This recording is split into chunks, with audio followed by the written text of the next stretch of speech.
All India radio Madurai வானொலி நிலையம். திருமுறை மலர்கள் 11ஆம் திருமுறை எமது வானொலி களஞ்சிய தொடர்.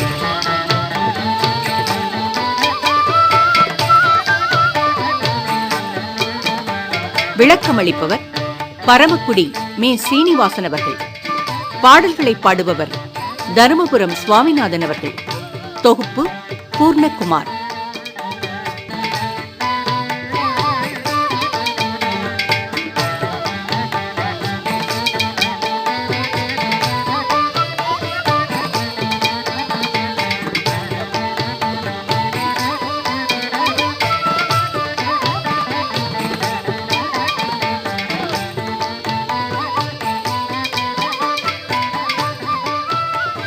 நிறைவு பகுதியில் இடம்பெறுவது நம்பியாண்டார் நம்பிகளின் திருநாவுக்கரசர் திரு ஏகாதச மாலை. திருச்சிற்றம்பலம். 11ஆம் திருமுறையின் நிறைவு செய்கிற நூல் 41வது பனுவல் திருநாவுக்கரசர் திரு ஏகாதச மாலை. நம்பியாண்டார் நம்பிகளே இந்த நூலை நமக்கு அளித்துள்ளார்கள். நம்பிகள் திருஞான சம்பந்தரை போற்றி 6 பிரபந்தங்களை பாடினார். திருநாவுக்கரசரை போற்றி இந்த நூலை பாடியுள்ளார். திருநாவுக்கரசரை போற்றி 11 பாடல்களால் எழுதிய செந்தமிழ் மாலைதான் இந்த நூல். திருநாவுக்கரசரின் திருவடிகளை வழிபடுவோர் செல்வம், புகழ், மெய்நெறி, வினை நீக்கம், விஞ்ஞானம், சிவனடி தொண்டு, துறக்க இன்பம், தலையாய மனிதருக்குரிய சால்பு ஆகிய அனைத்தையும் பெறலாம் என்பதை இந்த நூலில் அறுதியிட்டு கூறுகிறார். திருநாவுக்கரசரிடமிருந்து நம்பிகள் கொண்டிருக்கிற அபார அன்பை இந்த நூல் நமக்கு காட்டுகிறது. திருநாவுக்கரசர் ஐம்புல நுகர்ச்சியினால் திரிகின்ற மனம் கொண்டவர். பொறிகள் செய்கின்ற காமமாகிய குற்றத்தை அடக்கியவர். தூய்மையான அன்புடன் தமக்கையாகிய திலகவதியாரிடம் வந்து சேர்ந்து அவர் கூறிய நல்லுரைகளை கேட்டு சூலைப்பிணி நீங்க பெற்றவர். ஒளிமயமான திருவெண்ணீற்றனை அணிந்து சமணர்களை அகற்றிய துணிவினை கொண்டவர். முப்புறங்களை எரி உண்ணச் செய்த சிவபிரான் ஆளுகைக்கு உட்பட்டு சைவராகி தவவேடம் கொண்ட தன்மையர். உலகில் மாயப்பிறவியை தரும் உணர்வில் ஈடுபடும் மயக்கத்தை ஒழித்திட பல தேவாரப் பாடல்களை பாடி சைவநெறி பரப்பிய பண்பாளர். உலகில் ஞானக்கடல் இடைப்படும் அமிர்தயோக சைவ நெறியில் புகுந்த அடியவர்களாகிய எங்களுக்கு அருளினை செய்யும் அரையத்தேவ சுவாமிகளை வணங்குகிறேன் என்கிறார் நம்பிகள். திருமுனைப்பாடி நாட்டிலுள்ள திருவாமூரில் வேளாளர் குலத்தில் புகழனார் மாதனியார் தம்பதிகளுக்கு திலகவதியும் மருள் நீக்கியாரும் பிறந்தனர். திலகவதியாருக்கு கலிப்பகையாரை நிச்சயித்த போது கலிப்பகையார் போரில் மரணமடைந்து விட்டார். திருமணம் ஆகாமலேயே விதவை கோலம் பூண்டார் திலகவதியார். புகழனாரும் மாதினியாரும் இதனால் மனமுடைந்து மரணமடைந்தனர். தம்பியின் பொருட்டு திலகவதியார் உயிர் வாழ்ந்தார். நிலையாமை இயல்புகளால் மருள் நீக்கியார் சமண சமயம் குறுகினார். பாடலிபுத்திரத்தில் சமணப்பள்ளியில் இருந்து தருமசேனர் என்னும் பட்டத்தை பெற்றார். தன் தம்பியின் செய்கையால் மனமுடைந்த திலகவதியார் திருவதிகை வீரட்டான பெருமானிடத்திலே முறையிட சூலை நோய் கொடுத்து ஆட்கொள்வோம் என இறைவன் திருவாய் மலர்ந்து அருளினார். தர்மசேனராகிய மருள் நீக்கியாருக்கு இறையருளால் சூலை நோய் வந்தது. அதனால் திலகவதியாரை அடைந்து அவர் திருவடியில் விழ திலகவதியாரும் திருவதிகை கோயிலுக்கு அழைத்துச் சென்று திருநீறு பூசி இறைவனிடம் வேண்டுமாறு கூற கூற்றாயினவாறு விலக்ககலீர் எனும் பதிகம் பாடிட சூலை நோய் நீங்கியது. இறைவனும் திருநாவுக்கரசு என பட்டமளித்து அருளினான்.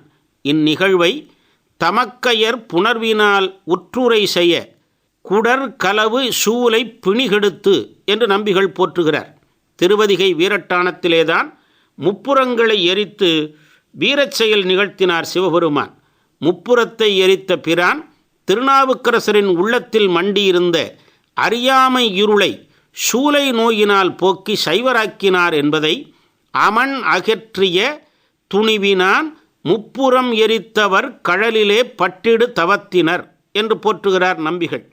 நாடு முழுவதும் பல தலங்களுக்கும் சென்று தேவாரப் பதிகங்கள் பாடி சைவம் பரப்பிய பண்பாளர் நாவுக்கரசர் என்பதை பெருமய கிளை ஒழிய வாய்மை கவிதையில் பல உபரியாக பொருள் பரப்பிய என்கிறார் நம்பிகள். இத்தகைய பெருமையுடைய திருநாவுக்கரசர் திருவடிகளை நம்பி போற்றி நிற்கும் அற்புத பாடல் இதோ. புலனோடாடி திரிமனத்தவர் பொரிசை காமத்துரி சடக்கிய புனித நேசத்தொடு தமக்கையர் உணர்வினால் உற்றுரை செய்யக்கூட சுலவு சோலை பிணிகெடு தொழிற் சுடுவெண்ணீரிட்டமணர் கற்றிய துணிவினான் முப்புற மெரித்தவர் சுழலிலே பட்டிடு தவத்தினர் உலகில் மாய பிறவியை தரும் உணர்வீலாவப் பெருமயக்கினை ஒழிய வாய்மை கவிதையிற்பல உவரியாக பொருள் பரப்பிய அலகில் ஞான கடலிடைப்படும் அமிர்த யோக சிவ ஒளிப்புக அமிர்த யோக சிவ ஒளிப்புக அடியரே முக்கருளினை செய்யும் அரையத்தேவத் திருவடிகளே. அரையத்தேவ திருவடிகளே. திருநாவுக்கரசர் அடியார்கள் நெருங்கி பழகுவதற்கு பெருநிதி போன்றவர். தெளிந்த தேனை போன்று இன்சொல் பேசுபவர். மகளிருள் ஊர்வசி போன்ற பேர் எழில் கொண்ட தெய்வ அணங்காக விளங்கிய பலரும் வசியமாக கொள்ளச் செல்ல அவர்களை தூசாக கருதி மெய்யான ஞானத்து அருளில் மனமுருகி நெகிழ்ந்து அழுது கண்ணீர் சிந்தி உழவாரத் தொண்டாற்றி அப்படைக்கலனையே கையில் கொண்டவர். அவர் பாடிய தேவார பாடல்களை குருவாக ஏற்று சிவனார் சிவனடி சூடத் திரிபவர் துன்பம் தருகின்ற பிறவிக்குழியில் விழமாட்டார் என்று திருநாவுக்கரசரின் உழவாரப் பணியை நம்பிகள் சிறப்பித்து பாடுகிறார். ஆலயங்களையும் திருக்குளங்களையும் தூய்மைப்படுத்தும் பணியில் ஈடுபட்டு உழவாரப் பணியை செய்தவர் திருநாவுக்கரசர். திருப்புகலூர் தலத்தில் அரசுகள் உழவாரத் தொண்டு செய்கின்ற அந்த திருக்குளத்தில் பொன் நவமணி முதலியவற்றை தோன்றச் செய்தார். அரசுகள் அவற்றை பருக்கை கற்கைகள் போல் ஏந்தி வெளியிலே எறிந்தார். பின் சிவபெருமான் ஆணைப்படி அரம்பையர் போன்ற பெண்கள் அங்கு வந்து அரசனை பலவாறு மயக்கினர். ஆயினும் அரசுகள் தம் தொண்டிலிருந்து விலகாமல் தன் ஆரூர் பெருமானுக்கே ஆளானேன் என்றும் இப்பெண்களால் கட்டுண்ணேன் என்னும் கருத்துப்பட பொய்மாய பெருங்கடலில் என்னும் பதிகம் பாட அப்பெண்கள் தங்கள் கருத்து நிறைவேற்ற முடியாமல் அவரை வணங்கிச் சென்றனர். திருப்புகலூர் நன்னிலம் நாகப்பட்டினம் சாலையில் உள்ளது. அப்பெருமான் சிவத்தொண்டு செய்து இத்தலத்தில் தான் சித்திரை சதய நாளில் பூம்புகலூர் மேவிய புண்ணியனே என்று கூறி சிவனடி சேர்ந்தார்கள். இந்நிகழ்வை நம்பிகள் இனிய சொல் மடவார் ஊர்ப்பசி முதல் வருவானத்து அறிவையர் நடமாடி சில சில வசியாக சொலுமவை துகளாக கருதி என்று பாடுகிறார். அப்பாடல் இதோ. திருநாவுக்கரசர் அடி அவர் நாடற் கதிநிதி தெளி தேனொத்தினிய சொல் மடவார் ஊர் பசி முதல் வருபானத்தறிபய நடமாடி சில சில பசியாகச் சொலுமவை துகளாக கருதி மெய் உரு ஞானத்திரள் மனம் உருகா நெக்கழுது கண் உழவாரப் படைகையில் உழவாரப் படை கையில் உடையான் வைத்தன தமிழ் குருவாக கொடு சிவன் அடி சூடி திரிபவர் குருகார் புக்கிடர் படுகுடர் யோனி குழியிலே. இனி திருநாவுக்கரசர் கல்லை தெப்பமாக கொண்டு கடலிலிருந்து மீண்ட செய்தியை கூறுகிறார் நம்பிகள். திருநாவுக்கரசர் சைவ சமயம் சார்ந்தது கண்டு கோபமுற்ற சமணர்கள் பல்லவ அரசனிடம் பொய்யான செய்திகளை கூறி நாவுக்கரசரை தண்டிக்குமாறு கூறினர். பல்லவன் உடன்பட்டு சேனைகளை அனுப்பி நாவுக்கரசரை கைது செய்து வருமாறு கூறினான். அவர்களும் நாவுக்கரசரை அரசன் முன் நிறுத்த அவரை அரசன் நீற்றறையில் இட்டான். மாசில் வீணையும் என்னும் பதிகம் பாடி களிப்புடன் அரசு எழுந்து வந்தார். நஞ்சை ஊட்டினான். இறையருளால் அரசு களிப்புடன் தப்பினார். பின் யானையை விட்டு ஏவினான். சுண்ண வெண்ண சந்தனச் சாந்தும் என்று சொல்லுகிற திருப்பதிகம் பாடிட யானை நாவுக்கரசரை வலம் வந்து வணங்கிச் சென்றது குலம் செய்த புண்ணியத்தால். இறுதியில் சமணர் பேச்சினை கேட்ட அரசன் நாவுக்கரசரை கல்லில் கட்டி கடலில் இடுமாறு கட்டளையிட்டான். அரசரும் சொற்றுணை வேதியன் எனத் தொடங்கும் பதிகம் பாடிட கல் தெப்பமாக மிதந்து அரசுகளை தாங்கிச் சென்று கரை சேர்த்தது. இன்றும் அவர் கரை சேர்ந்த பகுதி கரையேறிட்ட குப்பம் என்று அழைக்கப்படுகிறது. இது கண்ட பல்லவ மன்னனின் திருநாவுக்கரசர் திருவடிகளில் வணங்கி சைவ சமயம் சார்ந்தார். அரசனுடன் திருப்பாதிரிப்புலியூர் இறைவனை வணங்கி பின் திருவதிகை சென்று வெறி விரவு எனத் தொடங்கும் பதிகம் பாடினார். அவர் திருவதிகை ஆலயத்தை பல்லவன் திருப்பணி செய்து கட்டினான். இதன் நிகழ்வை மனதில் கொண்ட நம்பிகள் இவ்வாறு பாடுகிறார். பித்தரசு பதையாத கொத்தை நிலையில் பிற தெய்வங்களை புகழ்ந்து பேசி உணவு சிறந்தது எனக் கருதி உழலும் சமணர்களிடமிருந்து விடுபட்டு சிவபூஜை செய்து உலகோர் புகழுகின்ற முத்திப்பேற்றுக்கு திருவாளராகிய திருநாவுக்கரசர் வேறு எந்த துணையுமின்றி கல்லையே தெப்பமாக கொண்டு அனைவராலும் போற்றப்படுகிற தேவாரப் பாடல்களே பெரும் செல்வமாகும். திருநாவுக்கரசரை வணங்குவோம். அப்பிரான் பாடிய தேவாரப் பாடல்களை பாடி நற்கதி பெறுவோம் என்று கூறுகிற பாடல் இது. இப்பாடலில் கல்லில் மிதந்ததை எற்றுணையின் மிதவாமல் கற்றுணையில் வருமாதி பத்தரசு என்று புகழ்ந்து கூறுகிறார். அப்பாடல் இது. பித்தரசு பதையாத கொத்தை நிலை உள தேவு பெட்டியுரை செய்து சோரி கட்டி உழல் சமன்பாயரு கைத்தரசு பதையாத சித்தமொடு சிவபூசை கத்தமதியின் நோசை இட்டரசு புகழ் ஞாலம் முத்தி பெரு திருவாளன் எத்துணையில் மிதவாமல் கட்டுணையில் வருமாதி பத்தரசு வசை தீர வைத்த கன தமிழ் மாலை பற்பலவும் அமையோத நற்பதிக நிதிதானே. திருநாவுக்கரசர் 4900 பதிகங்கள் பாடியருளினார். நமக்கு இன்று கிட்டியவை 3065 பாடல்கள். இத்துணை பாடல்களும் சிவபெருமானை பற்றி பாடியன ஆகும். திருஅதிகை வீரட்டானத்திலிருந்து பதிகம் பாடத் தொடங்கி அவர் முக்தி பெற்ற திருப்புகலூர் வரையிலும் ஏராளமான தலங்களை பாடி பல அற்புதங்களை நிகழ்த்தி காட்டினார். சமணர்கள் செய்த இடர்களை போக்கும் பல பதிகங்களை பாடினார்.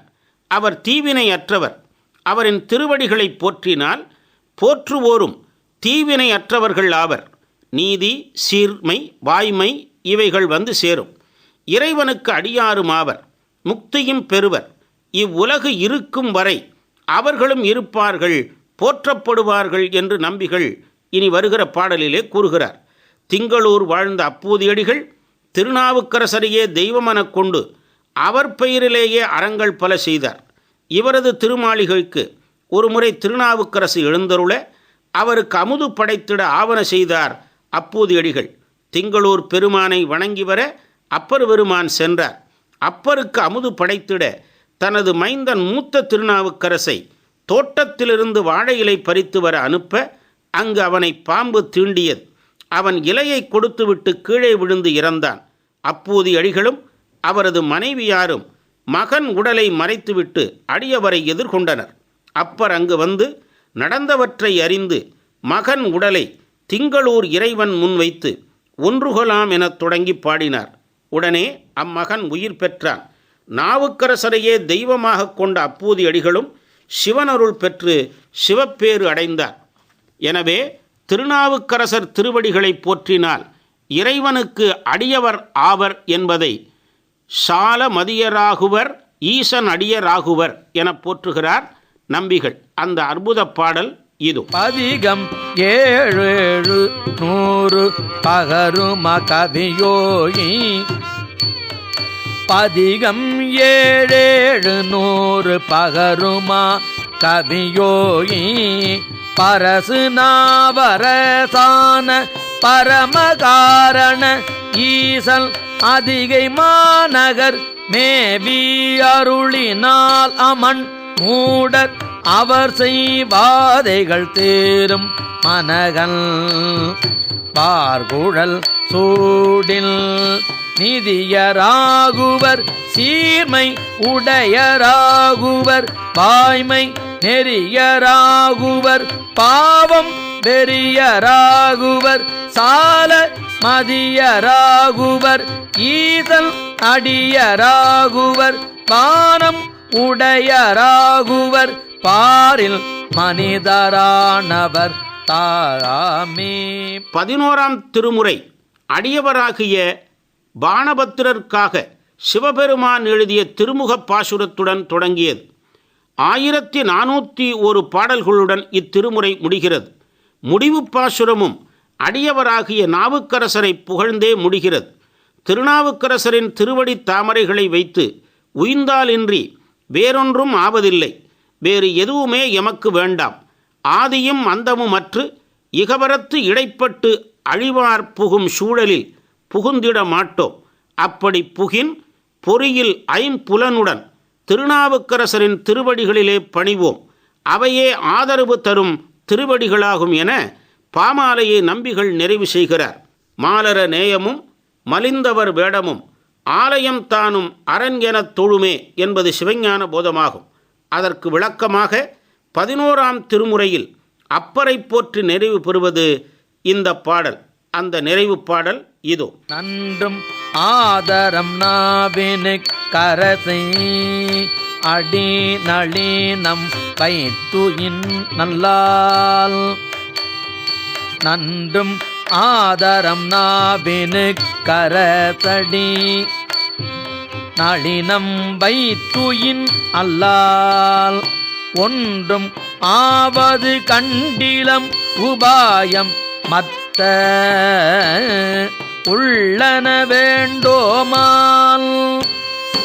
என்றும் ஆதியும் அந்தமும் இல்லதோர் இகபரத்திடைப்பட்டு பொன்று பார்ப்புகும் சூழலில் புகேம் முகில் பொறியில் ஐம்புலன் ஓடே.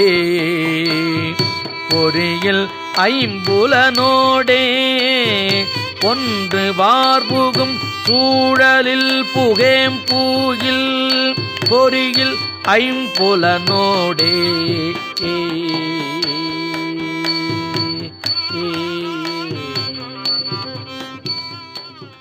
அடியார் வணக்கம் ஆண்டவன் அருகே எளிதில் கொண்டு சேர்க்கும்.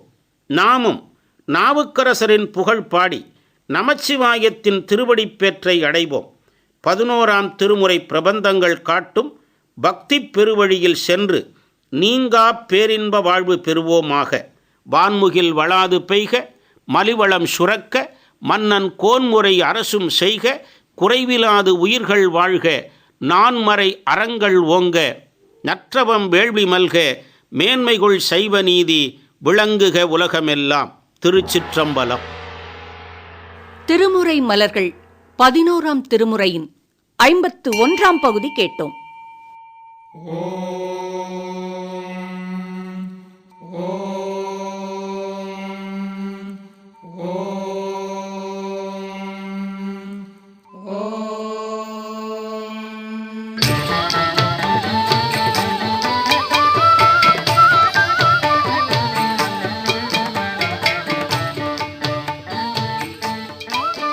நிறைவு பகுதியில் இடம்பெற்றது நம்பியாண்டார் நம்பிகளின் திருநாவுக்கரசர் திரு ஏகாதசமாலை. விளக்கமளித்தவர் பரமக்குடி மீ. சீனிவாசன் அவர்கள். பாடல்களை பாடியவர் திருப்பரங்குன்றம் ஏ. திருஞான சம்பந்த ஓதுவார் அவர்கள்.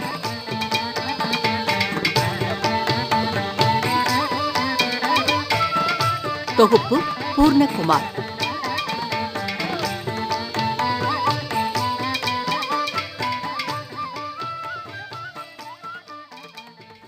இந்நிகழ்ச்சி மதுரை வானொலியின் களஞ்சியத் தொடர்.